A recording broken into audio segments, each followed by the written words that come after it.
The pathetic state of AAA gaming. This is gonna be juice. AAA games, I think we're actually starting to see a small shift in kind of like the gaming meta where indie companies and these games that are releasing not at $70 by these well-known companies are starting to do a lot better. I think we saw it with Last Epoch coming out in the ARPG community, and I'm sure there's lots of other indie games that are blowing up. I mean, you have like Lethal Company, who literally came from one dev. Pow World was a really small team. I mean, these cheaper games that are releasing are certainly, I wouldn't say like AAA is in like code red panic, but like it's on their radar from a company perspective. It has to be. So let's see.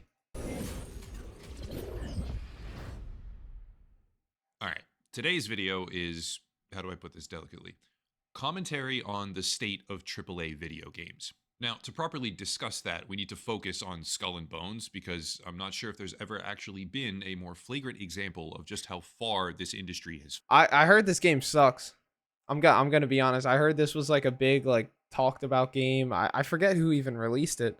But I heard like the graphics are terrible. There was some video of like gameplay of a pirate game kind of like this that came out. I think like it was like 9 or 10 years ago, and it had better graphics, better action gameplay. It wasn't a it was an Assassin's Creed game. I'm sorry, it wasn't like just some random pirates game. Like it was an Assassin's Creed game, but it literally was better than like everything about this game, and it was old as hell. So I I've heard, yeah. I'm saying there's a clip of it being compared to that Assassin's Creed thing, and it's bad. AAA games just, I don't know, they're falling off. Black Flag, that's what it was. I'm sorry, I was drawing the blank on which Assassin's Creed it was. Fallen.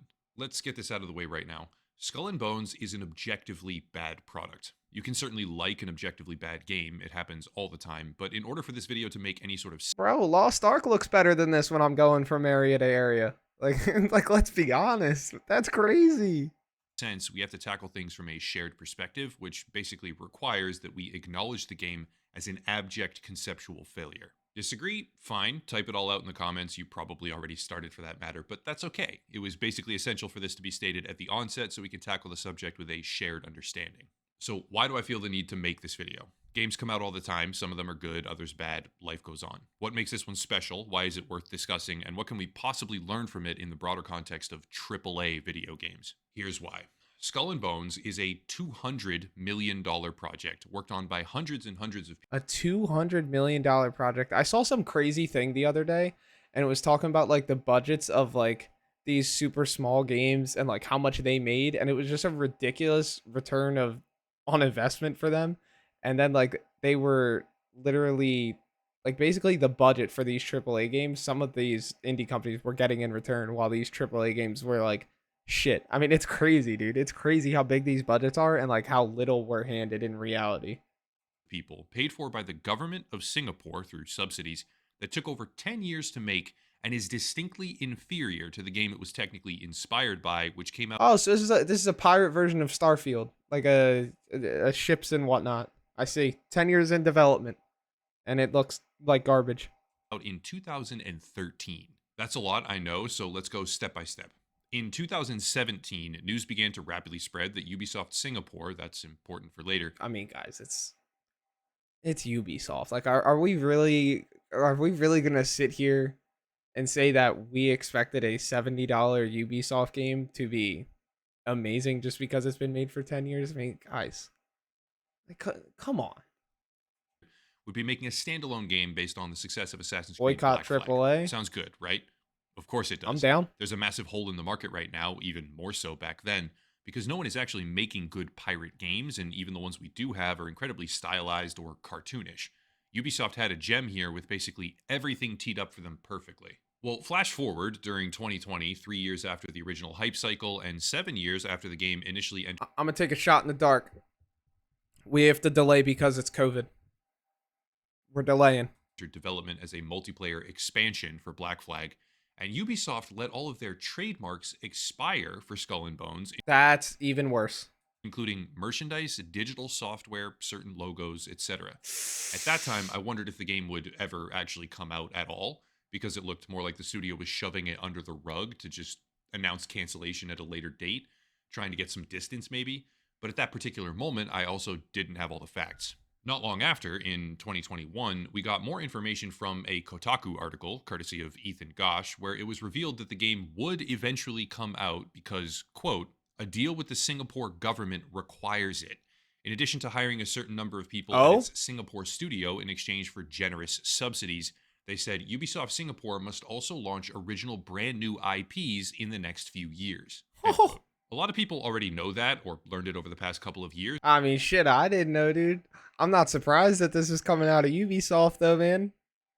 Oh, brother. but that's not insignificant.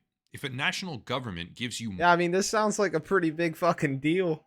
money for a specific purpose and you spend that money over the course of basically a decade, you kind of have I know this is Japan, or I'm sorry, not Japan, Singapore, where all this went down. But boy, if that was in the U.S., man, Uncle Sam he's coming for you. He gonna get you.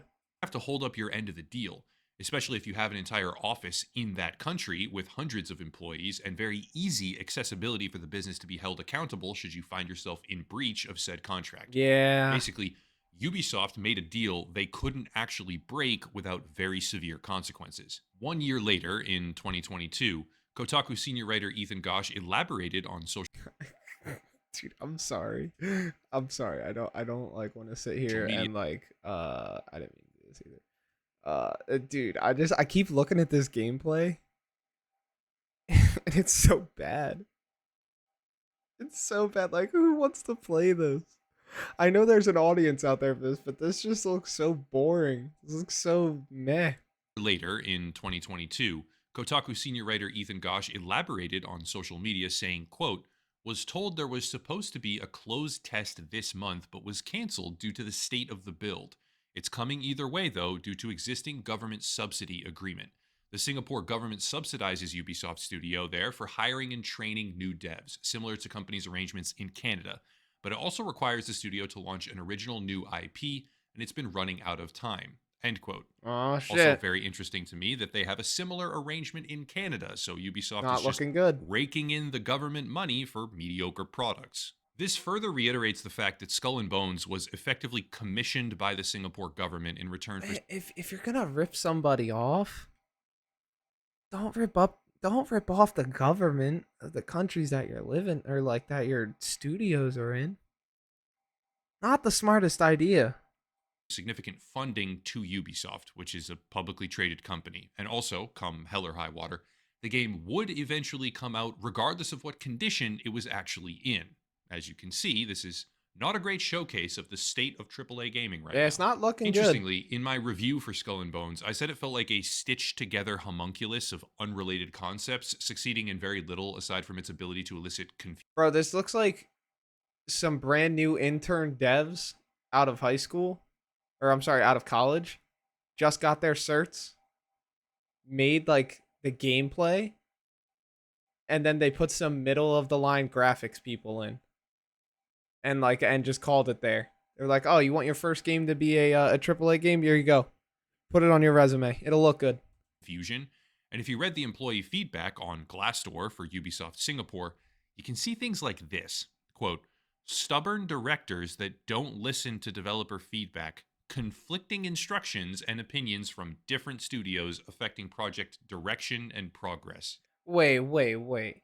So you're telling me that Big Corp has stubborn directors that don't listen to the people's below them feedback? No way. That's crazy. And there's conflicting instruction and opinions from different studios? Imagine that. Imagine that. Competent mid and senior level developer programmers compensating for their incompetent. Oh boy, oh boy. No bonuses either, boys. No bonuses. Get out. Time to leave. End quote. Or how about this one? 1 star.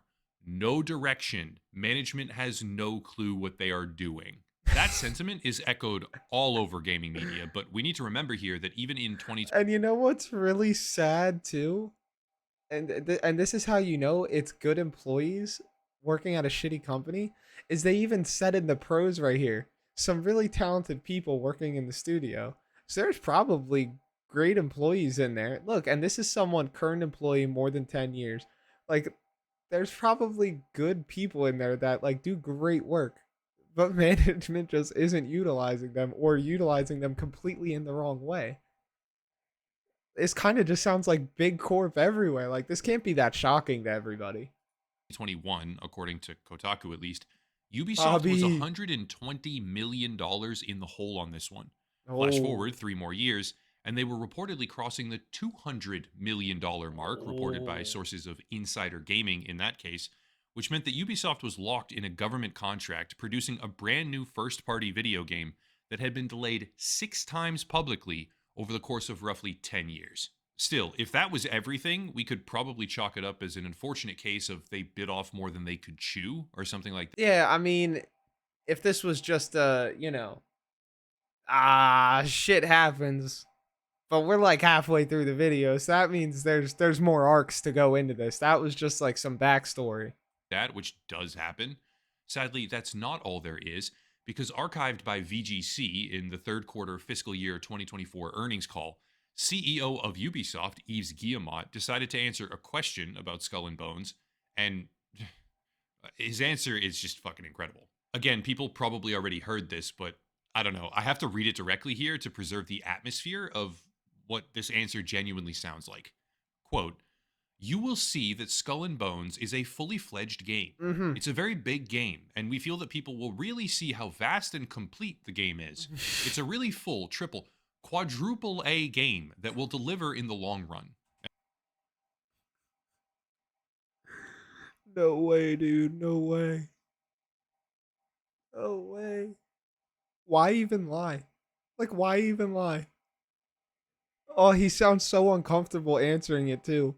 Like, it sounds like when you just get caught doing something that you know you shouldn't be doing, and you're just absolutely talking out of your ass, just so that like people don't catch on, and you're just hoping and praying. But dude, oh man, this question just seems like caught him so off guard. The vast and complete game, boys. End quote. Now, I don't know about you, but that does not sound like a genuine answer to me. In my opinion, that sounds like a con man saying, this potion is definitely not snake oil. It's full of very real oil that will completely cure whatever ails you. Oh yeah. If you send me $100,000 right now, I'll wire you 1 million back next weekend. Uh huh. We know what this is.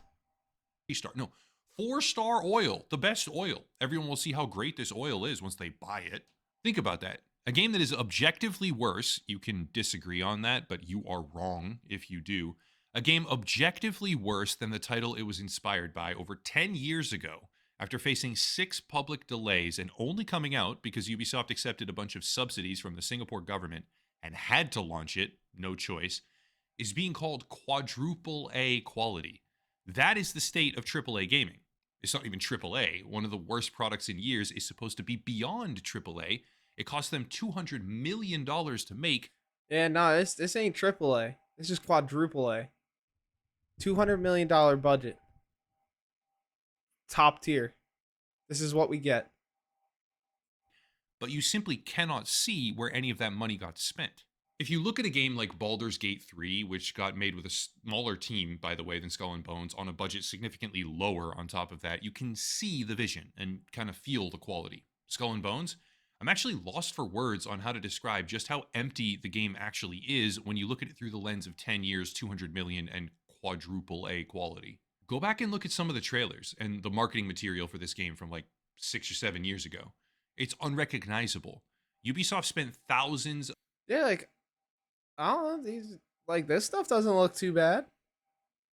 This looks like we at least got one or two senior people working on the graphics and the gameplay. Of days raking in the subsidies and consistently making the product worse over time when you compare it to the initial hype cycle they cultivated at E3 in 2017 and 2018, when the marketing cycles were at their absolute apex peak, in my opinion. Only to then release a product for $70 that could never deserve that price point, while the CEO calls it Quad A. I don't think there could possibly be a better example of corporate failure, mismanagement, and bad practices. Oh, As if brother. purpose built for me to make my case here, this comes directly on the heels of Suicide Squad Kill the Justice League immediately prior. Oh man, this was another one, man. This is another one that I like heard about it being made, and like it just sounded like garbage when it was cut, like way back when it was kind of like announced. And I like kind of I forgot about it, to be honest. And then it came out, and I saw Shroud was playing it on launch. I don't know if he took a hashtag ad for it or what, but I was like, oh, like let me go see. And dude, like he was just so like meh playing it. And like I checked out a couple other streamers, and like they like nobody just seemed like, everybody just felt so let down, but at the same time like not surprised with what they were given, because this is just like what AAA garbage is now. Which is a live service game from Rocksteady that looks objectively worse than a game that came out 9 years before it. The funny thing is, I was being led to believe, I guess, visuals have improved dramatically over the past decade with better hardware, better game engine. Bro, even like just look at this, like not even saying from the same studio, like look at a single player game and then like look at this. And like I said, this is a 9-year-old game, and this probably looks better than what most AAA games are putting out for single player games. And obviously we have your outliers, and there are some that, you know, really graphically are just amazing and the gameplay's good. Like I'm not saying every single AAA game that comes out is trash, but like it's just crazy that some of these games like look better in every way, maybe other than like the UI. And that's just mind-blowing to me. Engines, et cetera, et cetera. But live service AAA products right now simply do not demonstrate that premise. Like, dude, what? Like, Red Dead Redemption 2 is 2018, still looks better than any game release after. Exactly, man. And that's what's always crazy. Like, that's kind of why I've never like even bothered with some of these like AAA titles. Like, I'm not even gonna waste the money, because like the little bit of like a Red Dead or even a GTA, and like if we're going like way back to like the Batman games, like I played the shit out of those. But like I just look at these games that are coming out, and I'm like, I don't know if I'm just out of touch, but like they don't even look as good as what was out on PS3 days and like Xbox 360. It's like, why? Why would I sit here and spend $70 on this?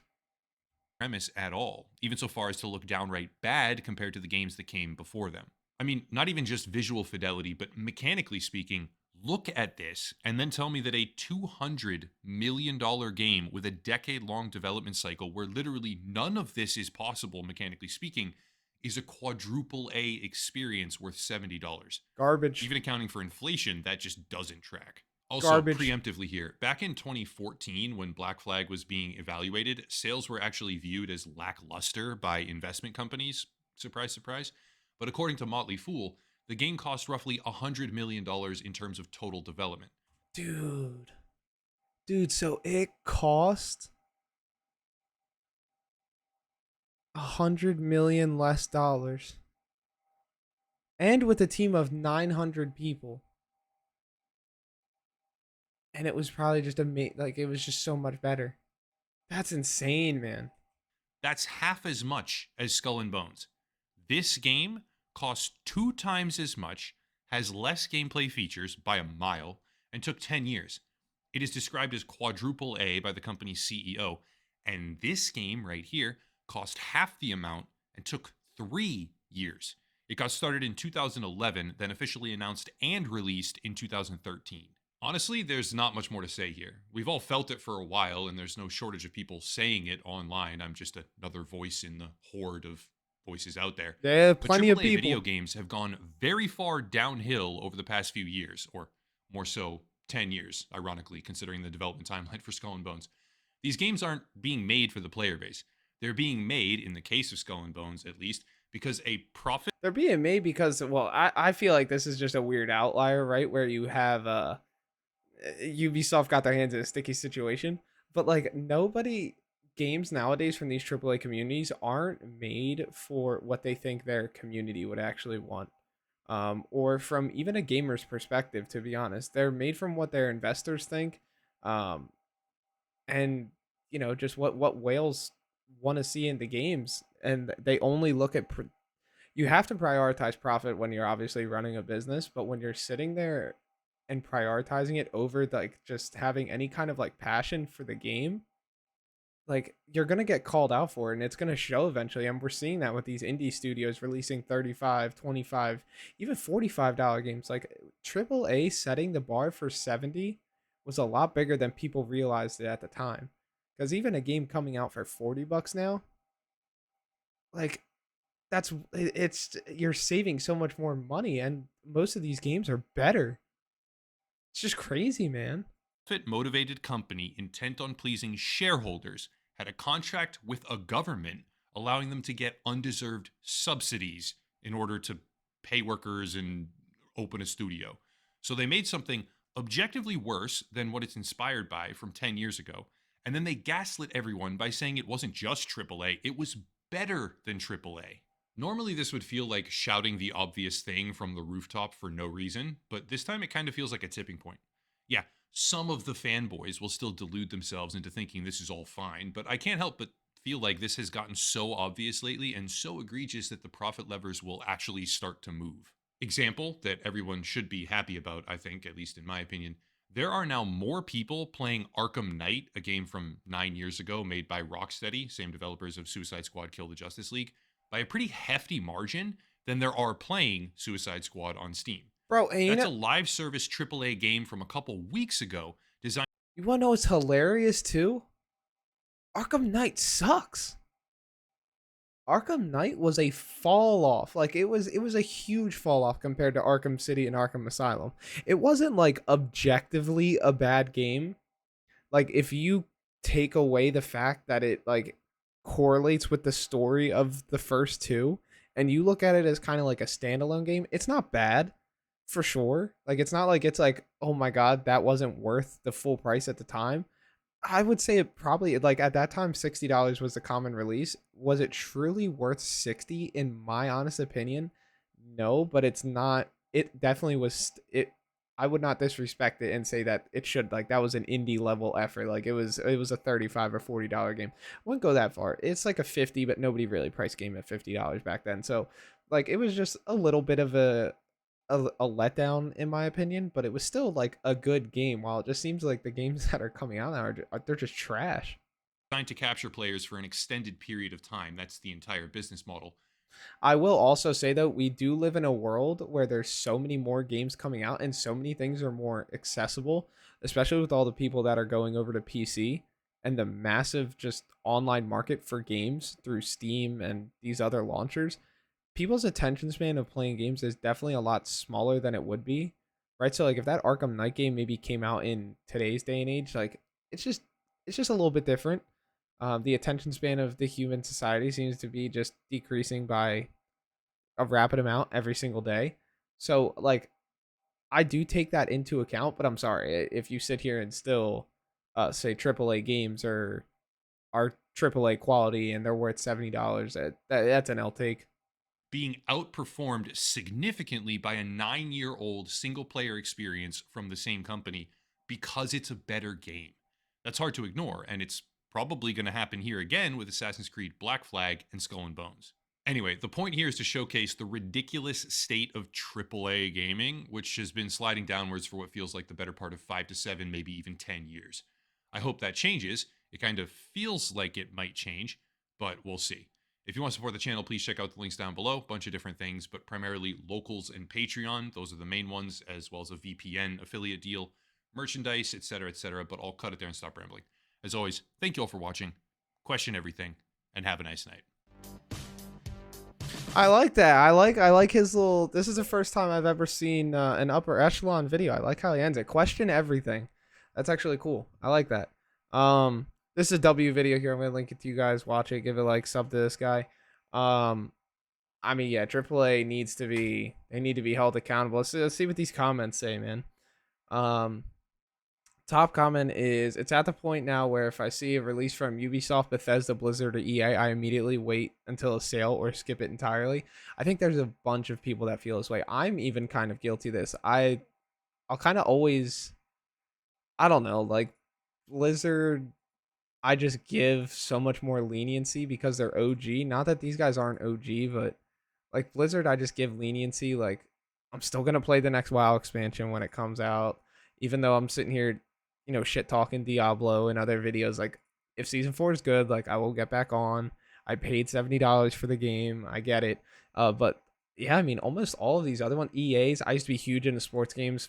Haven't bought a sports game on release. I feel like in 3 4 years, probably haven't bought a game from any of these studios on release in a long time. So I do think the meta is shifting a little bit. Like I said, I don't think it's code red. I don't think it's code red for any of these huge studios yet, but they're starting to notice.